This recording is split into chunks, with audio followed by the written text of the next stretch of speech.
sikap narsis itu apa. Dan karena dosa itu begitu halus di dalam hidup kita, kadang kita tidak menyadari bahwa bahkan segala sesuatu yang keluar dari dalam diri kita itu bersumber dari dosa yang halus dalam diri kita. Rasul Paulus di dalam suratnya yang pertama kepada jemaat di Filipi pasal yang kedua mengatakan apa? Tanpa mencari kepentingan sendiri atau pujian yang sia-sia, sebaliknya hendaklah dengan rendah hati yang seorang menganggap yang lain lebih utama daripada dirinya sendiri. Janganlah tiap-tiap orang hanya memperhatikan kepentingannya sendiri, tetapi kepentingan orang lain juga.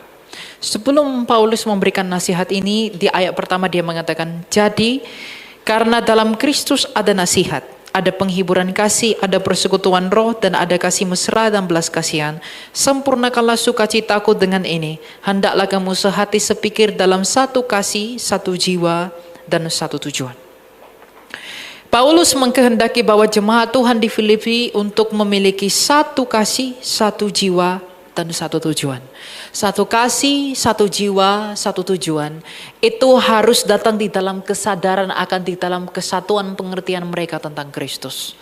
Orang yang mengerti kesatuan dirinya di dalam Kristus akan memiliki satu hati, satu kasih, satu tujuan dengan mereka yang mempersekutukannya dengan Tuhan. Dengan setiap orang yang mengambil persekutuan penuh dengan jemaat Tuhan. Orang-orang yang menganggap dirinya berarti, orang yang menganggap dirinya berguna, orang yang merasa dirinya lebih pintar, orang yang merasa dirinya lebih penting, orang yang merasa dirinya lebih baik daripada saudara yang lain dalam jemaat. Tidak mungkin memiliki satu kasih di dalam kasih yang diterima daripada Tuhan. Tuhan tidak pernah mengkehendaki kita untuk terpecah-pecah. Tuhan mengkehendaki kita untuk menjadi satu. Satu di dalam apa? Satu di dalam kasih, satu di dalam tujuan, dan satu dalam pengertian.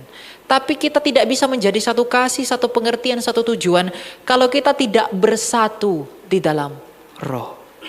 Roh Allah itu mempersatukan, tetapi iblis itu mencerai-beraikan kita.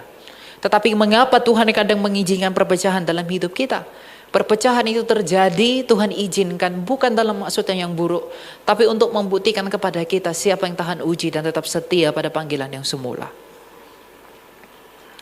Orang yang narsis adalah orang yang merasa dirinya lebih penting, lebih baik, lebih pintar, lebih suci, lebih hebat daripada saudara yang lain. Tidak ada orang yang lebih menyedihkan selain daripada orang yang mencintai dirinya sendiri. Tidak ada orang yang lebih bodoh daripada orang yang mencintai dirinya sendiri. Dia yang adalah manusia yang telah rusak di dalam dosa, dia merasa dirinya yang rusak itu perlu dan patut dicintai. Orang yang di dalam dirinya begitu banyak sekali dosa, tetapi dunia ini mengatakan love yourself, cintai dirimu. Dunia ini hanya mengatakan cintai dirimu agar hidup dalam kenyamanan yang sedemikian rupa. Tapi dunia ini tidak memberitahu kepada kita apa yang rusak dalam diri kita. Sebab dunia sendiri saja rusak. Mungkinkah yang rusak dapat memberitahu kita yang rusak? Tidak. Tapi Kristus Yesus sebagai firman Allah yang hidup, yang telah datang ke dunia, yang suci, hidup berkenan di pemandangan Bapanya, telah memberitahu kita bagaimana teladan hidup kita yang semula. Ketika ia datang ke dunia ini, ia terpaku di atas Kalvari. Ia yang adalah anak Allah, yang sama dengan Bapanya, yang bertahta di atas para kerubim, telah datang ke dunia ini, telah tidur di sebuah kandang domba yang hina. Ketika dia terpaku, dia memandang ke bawah. Ketika dia terpaku di dalam ketaatannya, dia menunjukkan kasih yang sempurna kepada Bapanya. Artinya apa? Ketika ia berdoa sebelum naik ke Kalvari itu, ia berkata, ya Bapa, sekiranya cawan ini berlalu daripadaku, tapi bukan kehendakku, tapi kehendakmu. Ketika Kristus mengatakan hal demikian, ia sedang mendeklarasikan sebuah kasih yang tidak berpusat pada dirinya sendiri. Tapi kasih, aku memberikan kasih ini kepadamu, bukan karena aku membutuhkan kasihmu, atau bukan karena kamu itu aku butuhkan, tetapi karena memang aku tidak bisa tidak mengasihimu. Itu adalah kasih Allah. Kasih di dalam diri Allah itu bukan kasih yang adalah opsi atau pilihan, tapi kasih di dalam Allah itu adalah kasih yang mengharuskan dia mencintai. Makanya dikatakan kasih yang tanpa syarat. Sebab siapakah kita pantas dan perlu dikasihi oleh Allah, jikalau Allah sendiri tidak memulai kita di dalam kasih-Nya. Dia memulai kita di dalam kasih-Nya sejak semula, maka dia memperbaiki kita pula dalam kasih itu, dan dia akan menuai kita kembali di dalam kasih itu. Jadi nggak mungkin orang yang mengerti kasih Allah yang sempurna ini akan mencintai dirinya sendiri. Orang yang mencintai dirinya sendiri adalah orang yang merasa perlu diperhatikan. Adalah orang yang merasa dirinya perlu untuk dilihat, perlu untuk dipandang. Sebab dunia ini mencari itu. Dunia ini berpikir bahwa pujian, pengakuan, penghargaan daripada manusia yang sama-sama rusak ada hal yang penting yang dapat menghibur kita. Padahal apakah pentingnya pujian dari hal yang rusak? Apakah penting yang penghargaan dari yang rusak? Apakah pentingnya kemuliaan dari yang rusak? Dunia ini memberi mahkota kepada mereka yang diagungkan. Dunia ini memberikan mahkota kepada para raja yang menaklukkan dan memukul bangsa-bangsa lain dengan besi. Dunia ini memberikan mahkota kepada mereka yang begitu kaya. Dunia ini memberikan mahkota kepada mereka yang begitu pintar. Tapi kepintarannya dipergunakan untuk menghina. Kepintarannya digunakan untuk memusnahkan sesamanya manusia. Jikalau engkau tidak dapat melihat Kristus di wajah orang-orang yang lemah, orang-orang yang kecil, maka kamu tidak akan bisa melihat dia di dalam perjamuan kudus. Jikalau kamu tidak melihat wajah Kristus di hadapan orang miskin yang lewat di depan rumahmu, engkau tidak akan menemukan wajah Kristus itu juga ketika engkau menyembah dia. Makanan yang ada di rumahmu, minuman yang ada di mejamu, pakaian yang ada di lemarimu itu bukan milikmu. Itu milik Kristus yang sedang menunggu di luar daripada rumahmu. Orang yang tidak mengerti ini tidak mungkin mencintai Kristus. Sebab manusia di seluruh dunia ketika ia mencintai dirinya sendiri, apakah yang dapat dihasilkannya? Ketika Napoleon Bonaparte, ketika Kaisar Julius, ketika Alexander the Great, ketika Strabo, ketika Aristotle, ketika Konghucu, ketika Lao Tzu memberikan semua hal sebagai tanda bahwa mereka perlu mencintai diri mereka sendiri. Filsafat Yunani mengatakan, love yourself, cintai dirimu sendiri. Tapi apakah yang dihasilkan dari mencintai diri sendiri? Apakah ada hidup yang dihasilkan dari cinta diri sendiri? Tidak. Karena mereka semua telah binasa pada hari ini. Tapi Kristus yang tidak berpusat dari cinta diri sendiri. Dia memberikan cinta di dalam pengorbanan. Dan cinta yang berkorban itu menghasilkan hidup. Bukan hanya dia yang bangkit dari mati. Tapi barang siapa yang ikut dia dan bersatu menunggal bersama dia. Itulah kemuliaan. Makanya dikatakan Kristus itu adalah mahkota para martir. Dia itu adalah guru agung para rasul. Dia itu kebanggaan semua orang Kristen yang teraniaya. Dan itu kekuatan bagi setiap orang yang merasa diri bahwa bukan tentang aku lagi, tapi tentang Kristus. Orang yang tidak mencintai Kristus, orang yang mencintai diri sendiri akan mengalami banyak sekali ketakutan dalam hidup ini. Akan mengalami banyak sekali kekhawatiran dalam hidup ini. Dia takut miskin, dia takut mati, dia takut menderita, dia takut teraniaya. Mengapa? Karena dia mencintai dirinya sendiri. Kalau aku cinta diri sendiri, waduh alangkah jelek sekali kalau aku jerawat. Kalau aku mencintai diri sendiri, aku tidak mungkin dipuji orang kalau aku tidak naik Mercy lagi. Kalau aku naiknya Honda, nanti aku tidak dipuji orang. Kalau aku rumahku di perumahan ini, nanti aku tidak ada teman. Kalau aku hanya memberi sedikit, aku nanti tidak dipuji orang lain. Kalau sanggulku tidak tinggi 2 meter, nanti aku tidak ditemani. Itu adalah orang yang ingin memusatkan segala sesuatu di dalam dirinya sendiri. Tapi barang siapa telah bersatu dengan Kristus, sebagaimana yang telah disaksikan kitab suci, bahwa ketika kita menunggal bersama dengan dia, sebagaimana hidupnya telah bersatu dengan hidup kita, maka karakter yang ada pada hidupnya dia, yang menghadiahkan dan mengarahkan kita kepada hidupnya itu pun, harus kita cerminkan dalam hidup kita. Karena iman itu adalah tentang hidup. Tapi kadang kita nggak menyadari ini. Kenapa? Karena kita terlalu sibuk. Kamu terlalu sibuk dengan pelayananmu. Kamu lupa untuk berdiam diri. Kamu sibuk dengan bisnismu. Kamu sibuk dengan anakmu. Kamu sibuk dengan liburanmu. Sehingga kamu gak menyadari ini. Orang yang tidak mau berdiam diri gak mungkin menyadari ini. Dosa di dalam diri kita itu seperti kotoran di dalam air yang keruh. Kalau dia terus goncang-goncang, dia akan kotor, tercemar. Tapi kalau dia didiamkan, yang kotor itu akan mengendap sehingga dia bisa berpikir menjadi jernih. Maka dosa yang bergejolak dalam diri kita ini, kalau kita berdiam diri, melatih diri berdiam diri, kita melatih diri untuk berdiam diri, maka kita tidak lagi bergejolak oleh dosa sehingga kita bisa berpikir jernih. Sehingga hati nurani kita apa yang murni itu bisa kelihatan. Latih dirimu untuk berdiam diri di hadapan Tuhan. Jangan bangga kamu sibuk melayani. Jangan. Aduh, tanggal 1 di sini, tanggal 2, tanggal 3, tanggal 4, tanggal 5, tanggal 6. Sibuk sekali. Pagi di Jakarta, sore Surabaya, Kamis Papua. Minggu depan sudah di Jerman, di Paris. Saya pertemuan bisnis, meeting ini, ke sana kemari. Berkat Tuhan, berkat Tuhan. Tidak. Petrus mengatakan, dalam tinggal dan berdiam, kamu bisa bertobat.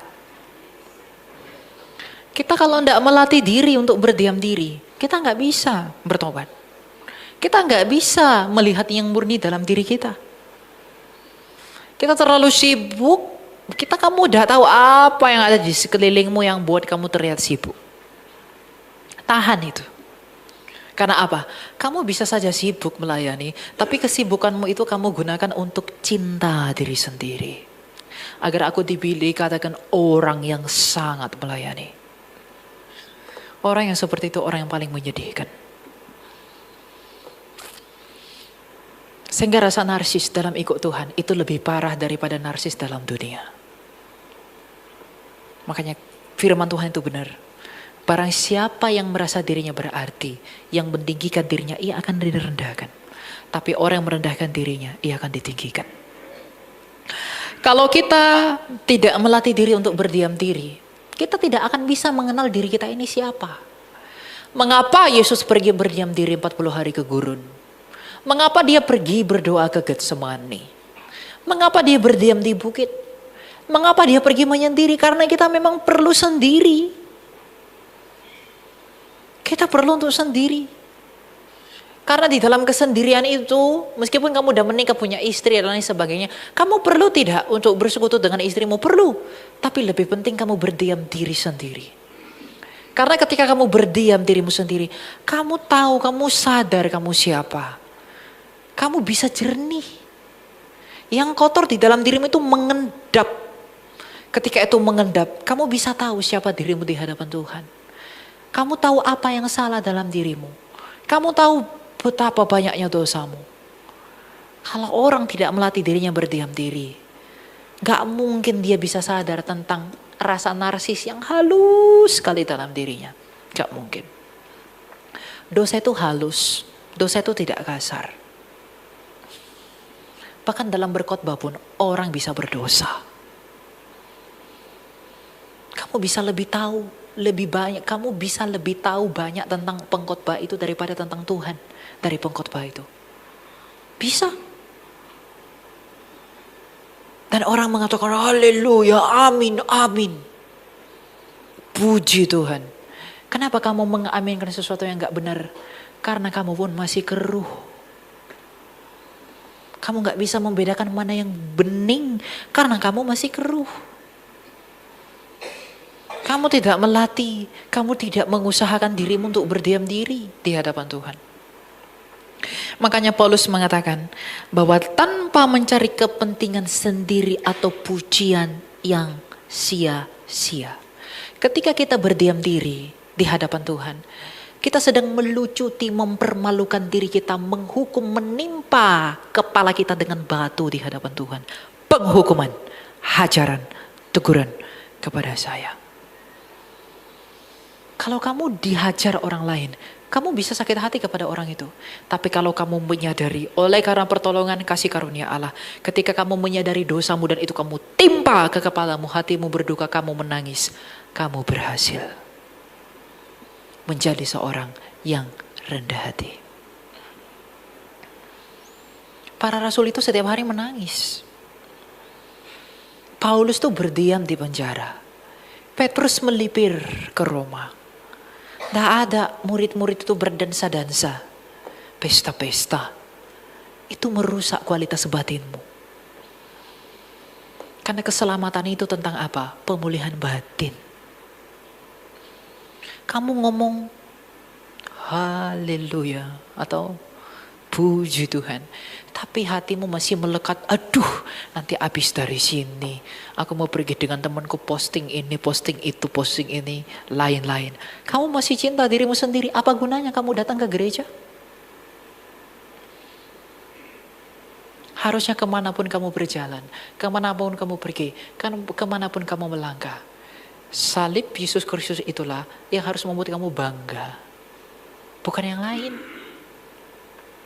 Kalau ada yang membuat kamu merasa kamu layak, kamu berarti, kamu berguna selain daripada salib Tuhan, itu berhala. Karena itu penipuan. Dari apa? Dari dunia. Karena Paulus yang menuliskan surat ini kepada jemaat di Filipi adalah orang yang mengalami itu. Kalau Kristus mengosongkan dirinya, yang walaupun dalam rupa Allah, dia tidak menganggap kesetaraan dengan Allah, tapi telah mengosongkan dirinya demi keselamatan jiwa kita.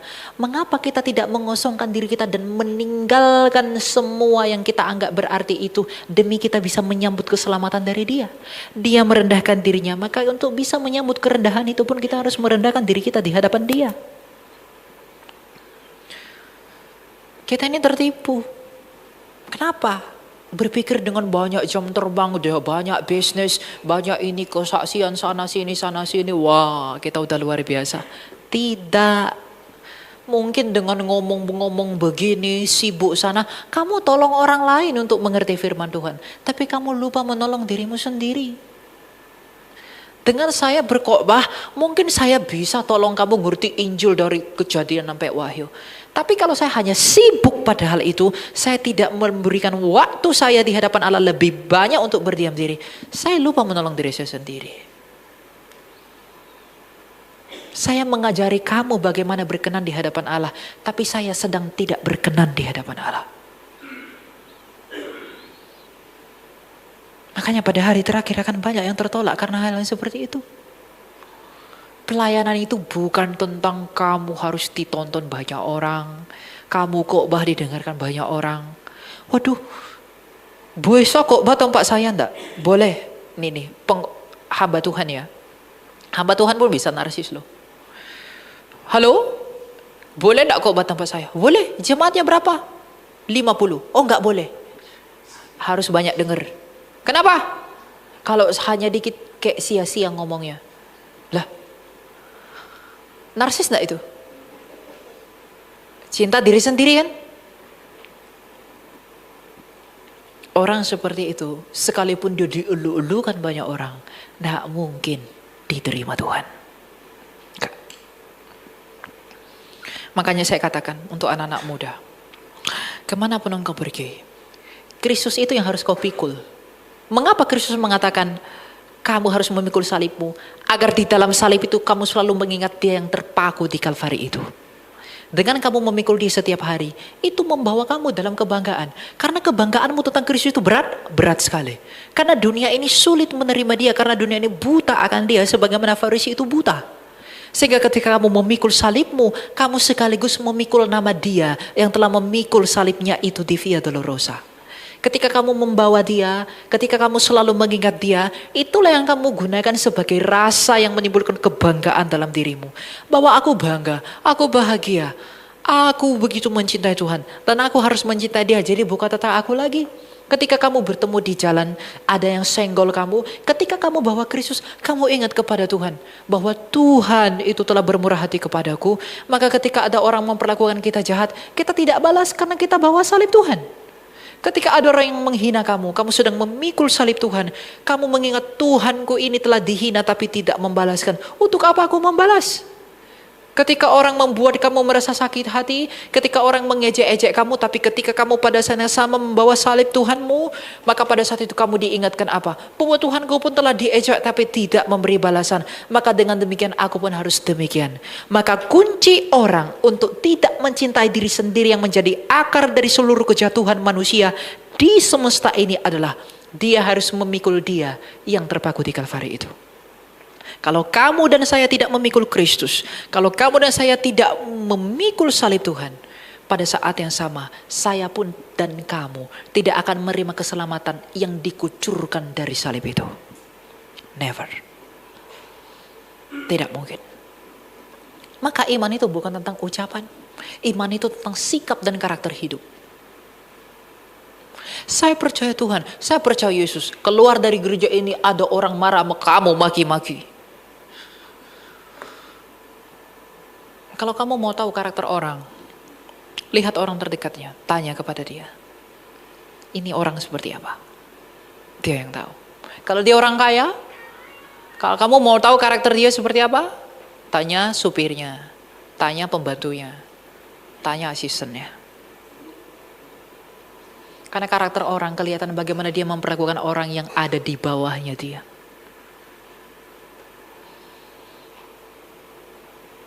Gak ada hal yang lebih menyedihkan selain daripada mencintai diri sendiri. Kamu kalau barangmu, kalau kamu lihat sesuatu sampah busuk tuh di luar, kamu cinta sampah busuk enggak? Enggak kan? Enggak. Diri saya ini busuk, kotor, rusak, tidak berarti.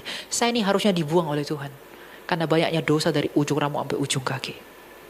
Tapi karena cinta Tuhan saya yang melayakkan saya, maka saya bisa berarti. Maka kalau saya mencintai diri saya mencintai barang busuk. Tapi kalau saya mencintai Tuhan, saya mencintai Dia yang melayakkan barang busuk. Ya kan? Nah, kamu mau cinta apa? Tapi masalahnya topik seperti ini tidak menarik banyak orang. Kalau di gereja ini diajarkan, gerejanya mungkin yang datang cuma 10 orang. Karena yang orang mau dengar haleluya, haleluya 10 kali lipat, 50 kali lipat. Itu yang mau orang dengar. Apa tujuanmu memperoleh 50 kali lipat? Apa tujuanmu dapat 10 kali lipat? Saya selalu katakan, karaktermu bahkan dalam ikut Tuhan, hatimu ada kepalsuan, ada benar atau tidak, terlihat dari isi doamu. Kalau kamu gak berdiam diri, kamu gak akan peka kepada hal seperti ini. Gak mungkin. Latih dirimu berdiam diri. Ada orang mengatakan, ngapain berdiam diri? Seperti orang tidak punya harapan. Lah, kenapa Tuhanmu saja perlu berdiam diri? Karena kamu perlu beristirahat dari hiruk pikuknya dunia. Kamu perlu mengasingkan dirimu untuk sejenak dari dosa yang bergejolak di sana kemari bahkan di sekelilingmu. Kamu perlu ambil waktu, tutup pintu kamarmu, kamu masuk di dalam, menangislah. Karena air mata itu menyucikan hatimu, membersihkan batinmu. Dengan air mata, kamu menunjukkan bahwa pada saat itu, kamu sedang mengakui siapa dirimu sebagai barang yang rusak di hadapan Allah. Jangan anggap dirimu berarti deh, pendeta-pendeta, pelayan Tuhan yang nyanyi. Saya hebat sekali main apa? Main gitar, main ini. Tanpa saya, tidak mungkin itu ibadah. Tanpa saya, tidak mungkin itu rame. Tanpa saya, tidak mungkin itu.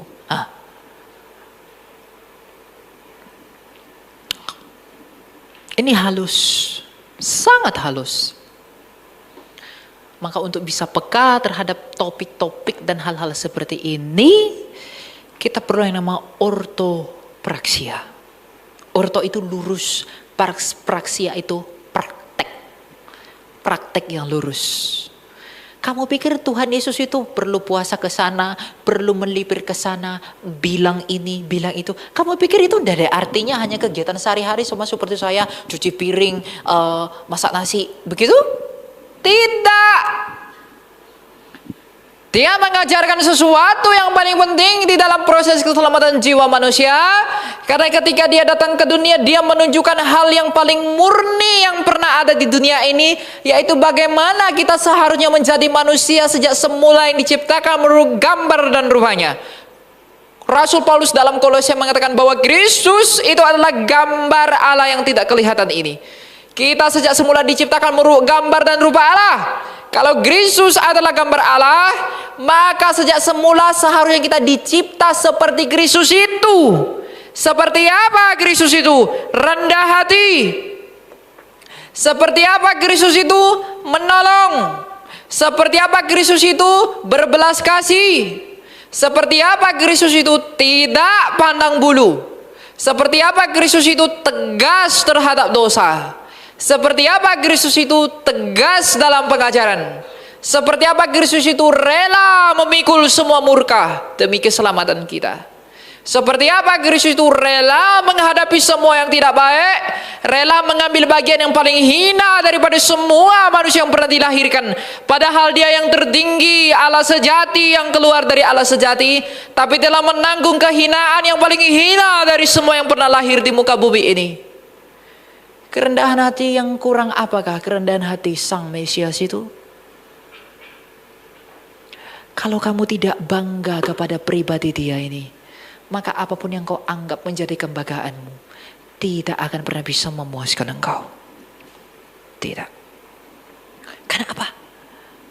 Kalau kamu sedang berusaha yang di bawah, ingin menjajaki ke atas, ngedongak begini, kamu lupa dia yang di atas telah datang ke dunia agar kamu bisa menerima dia. Dia ke bawah, kamu ke atas. Kalau dia ke bawah, tetap di bawah. Biar kamu bisa terima dia. Biar kamu bisa lihat dia. Kalau dia ke bawah, kamu pergi ke atas, kamu gak ketemu dia. Kamu gak akan melihat dia. Kita ke atas, tunggu dia bawa kita ke sana. Bukan kamu pergi sendiri ke sana. Dengan cara apa? Lomba-lomba kaya, menipu orang, berbisnis kotor, membunuh orang, menipu dan melakukan kejahatan demi uang yang bertumpuk-tumpuk. Dengan demikian kau bisa beli Mercy, beli rumah bagus, posting sosial media, pamer ini, pamer itu. Itulah penyakit anak muda zaman sekarang. Marilah berlomba-lomba jadi kaya agar kita bisa menunjukkan kita sukses. Cinta diri. Kesuksesan itu bukan hal yang penting ketika kamu ikut Tuhan. Kenapa? Karena kesuksesanmu pun bisa membinasakanmu. Makanya bapak-bapak gereja, para rasul itu gak tertarik dengan kesuksesan. Rasul mana yang tertarik dengan kesuksesan? Coba saya tanya. Rasul mana yang pernah bahas rumah? Rasul mana yang pernah bahas uang? Rasul mana yang pernah bahas wanita cantik? Rasul mana yang pernah bahas mobil? Rasul mana yang pernah bahas emas? Rasul mana yang pernah bahas gedung-gedung besar? Karena apa? Ketika mereka melihat kepada Kristus yang begitu mulia, yang ketika mereka berdiam diri, mereka melihat kemuliaan Kristus ini, dengan menyadari kehinaan mereka, maka ketika mereka melihat kepada dunia, maka Paulus mengatakan, apa yang dulu kau anggap mulia, yang ini sampah. Nah kalau kamu narsis atas sampah, bukan atas dia. Kasihan kan kita kan? Tertipu kan kita? Kita tertipu. Nah kalau kita tahu bahwa kita tertipu, jangan biarkan diri dalam tipuan ini. Nah pulang dari sini, masuklah ke dalam kamarmu, katakan, Tuhan aku sungguh tertipu. Aku bodoh, aku buta. Seperti Paulus, melayani sebagai seorang Farisi. Sana sini, pergi ke Damaskus, pergi ke Damsyik, pergi ke sana kemari. Hanya visinya untuk membinasakan orang Kristen. Tapi pada akhirnya ketika Kristus menangkap dia, dia menjadikan Kristus itu sebagai mahkota kemartirannya. Dia lebih mulia dan sungguh mulia daripada apa yang dia anggap mulia. Tapi sebelum dia dimuliakan itu, dia mengalami apa dulu? Dia narsis sekali. Saya seorang Farisi, saya dari Benyamin, saya keturunan Benyamin, orang tuaku dari Giskala. Benyamin itu adalah suku yang paling kaya dari 12 suku bangsa Israel. Mereka itu paling elit. Paulus itu dari Tarsus. Filsuf Yunani bernama Strobo mengatakan orang yang sekolah di Tarsus adalah orang-orang kaya pada masa itu. Kalau Paulus mampu sekolah di Tarsus, dia orang kaya. Bahkan dia muridnya Gamaliel. Baca di Kisah Rasul. Murid Gamaliel hebat. Sekolah di Tarsus elit. Dari suku Benyamin, apalagi seorang Farisi. Waduh, luar biasa. Luar biasa. Dalam dunia ini keagamaan, uang sukses, kekayaan sukses, status sukses, kefarisian sukses. Bahkan dia yang menjadi pendakwa kematian martir pertama Stefanus. Kurang sukses apa Paulus? Tapi ketika kasih karunia Tuhan menemui dia, di dalam kebutaannya, Tuhan buat dia buta untuk kasih tahu. Kau pikir selama ini kau berhasil? Kau tertipu, kau buta Paulus. Ku buat dulu matamu buta. Ketika dia buta, dia ketemu Ananias. Dia berdiam diri, menyadari apa? Oh Tuhan, ternyata aku salah. Oh Tuhan, aku ternyata tertipu. Oh Tuhan, aku ternyata bodoh. Oh Tuhan, aku ternyata sombong. Aku ternyata narsis. Aku ternyata tak berguna. Ketika dia rendah hati menyadari itu, dia menangis. Seketika dia menangis, anugerah Tuhan menurunnya, pelupuk matanya disembuhkan. Itulah pertemuan Allah yang sejati. Jadi apa? Dari khotbah ini kita bisa menyimpulkan apa? Yang bisa melunturkan kenarsisanmu adalah duri dalam dagingmu. Kamu akan tahu apa duri dalam dagingmu. Kamu akan tahu tentang dosa-dosamu kalau kamu berdiam diri seperti Paulus berdiam diri. Sulit diterima? Harusnya tidak. Tapi kalau kamu masih sulit menerima, enggak apa-apa. Berdoalah agar roh Allah menaungimu dan menolongmu untuk mengerti rahasianya Tuhan ini. Karena ini rahasia Tuhan. Ini berbanding terbalik dengan dunia ini. Ini berbanding terbalik dengan apa yang dunia ini anjurkan kepada kamu. Ketika kamu sakit, ketika kamu kena diabetes, ketika kamu kena sakit jantung, dunia ini, oh kamu berobat, treatment sana, treatment sini, treatment. Nah, itu diajarkan dunia. Tapi Tuhan tidak mengajarkan itu. Paulus mengajarkan, ketika kamu mendapat semua itu, berdiam diri, tanyakan kepada Tuhan. Tuhan, di dalam semua yang sakit ini, apa yang sedang Engkau bentuk dari diriku? Beritahu aku. Itulah orang yang ikut Tuhan. Kalau orang buru-buru minta ini, minta itu, minta ini, minta itu, dia masih mencintai dirinya sendiri. Bahkan seorang yang berdiri di mimbar pun bisa menjadi narsis. Itu harus dikikis. Itu nggak bisa kamu hilangkan total. Seperti membalik telapak tangan. Itu satu proses yang panjang hingga pada akhirnya Tuhan melihat kamu tetap mau berjuang. Kamu ketika kamu mati, berarti kamu sudah cukup berjuang. Tapi kalau kamu tidak mau berjuang, kamu tidak memilih yang mulia, tapi memilih yang hina untuk ditinggikan ini, habis sudah. Ingatlah akan hal ini sebagai pedoman dalam hidup kita. Bahwa hal yang terpenting mengikut Tuhan adalah bagaimana saya menganggap diri saya bukan siapa-siapa di hadapan Tuhan. Karena rasa cinta diri sendiri itu hanya lahir ketika kamu menganggap dirimu berarti, menganggap dirimu penting, perlu dihargai. Saya kan pengkhotbah, masa saya tidak diri di depan? Masa saya fotonya di belakang? Saya kan tamu donatur, masa saya di pinggir? Harusnya saya di tengah. Dia pikir dengan uangnya dia udah layak dihargai. Dia pikir dengan ininya dia udah mendapat. Orang seperti itu sekalipun pakai salib gede, gak mungkin dia mengerti apa itu kebenaran sejati. Maka sebagaimana Paulus telah menasihati kita, sebagaimana Paulus menasihati jemaat di Filipi, menganjurkan jemaat di Filipi untuk satu di dalam kasih, maka kita pun harus satu dalam kasih kepada Tuhan, agar ketika kita merenungkan kasih Tuhan itu, kita menuntun diri kita untuk pergi sendiri di dalam perjuangan iman kita. Maka pergilah ke suatu tempat. Saya nggak bilang kamu pergi ke hutan ya. Pergilah ke suatu tempat, mungkin di rumahmu, di kamarmu, di manamu. Kamu ambil diam, waktu berdiam diri. Kamu bilang kepada Tuhan, tolong aku menyadari dosa-dosaku. Bukan orang yang bermujizat yang hebat, tidak. Bukan orang yang suaranya bagus yang hebat, tidak. Bukan orang yang khotbah bagus, bukan. Orang yang pinter, orang yang beruntung adalah mereka yang menyadari dosanya. Karena dunia ini banyak gak sadar dosa. Maka ketika mereka tidak sadar dosa, mereka tidak menuntun diri kepada Kristus. Hanya orang yang menyadari dia sakit gigi yang beruntung untuk datang ke dokter gigi agar sembuh. Hanya orang yang sadar bahwa dia sakit mata, dia pergi ke dokter mata agar matanya disembuhkan. Maka hanya orang yang sadar dia berdosa, penuh dosa, maka dia datang kepada Kristus yang mengampuni dosa untuk dipulihkan. sadari dosamu. Sadari dosamu, dosamu, dosamu, dosaku, dosa kita semua. Dengan demikian, ketika kita menyadari dosa kita sendiri, kita memuliakan Dia dengan berkata, Yesus Kristus Putra Allah, kasihanilah aku, orang berdosa ini. Kita meninggikan Dia atas segala sesuatu, dan kita merendahkan diri kita. Dengan demikian, kemuliaan bagi Allah dalam segala sesuatu. Mari kita berdoa.